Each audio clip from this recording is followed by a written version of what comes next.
Magandang araw sa inyo mga ka-Toptech. Meron nga tayong problem sa quality sa pag-photocopy ng ating printer.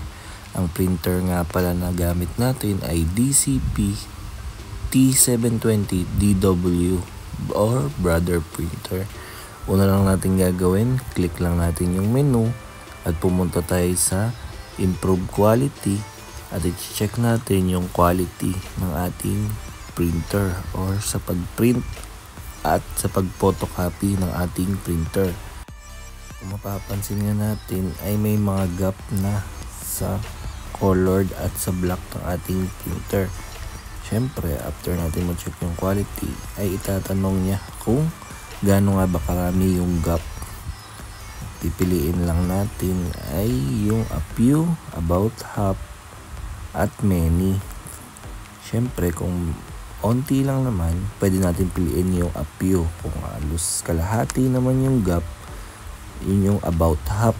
At kung sobrang daming gap, pipiliin natin yung many.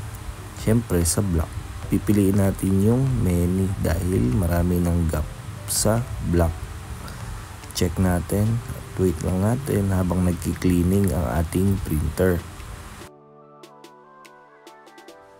After nga mag-cleaning, i-check natin yung nozzle print ng ating printer.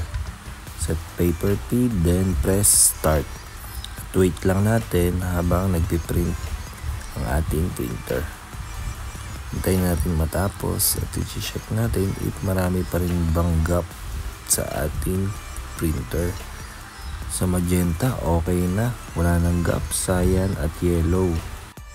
Kung mapapansin nyo ay merong problem sa text, sa pagprint ng text letter.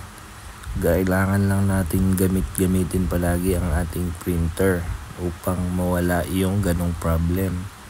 Dahil ito, ang printer na ito ay matagal nang hindi nagamit, na stuck na yung pagprint.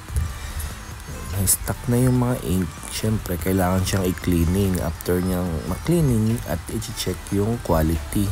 Kapag goods na yung quality ay huwag niyo nang kakalimutan na i-cleaning palagi para hindi may stuck up yung ink ng ating printer.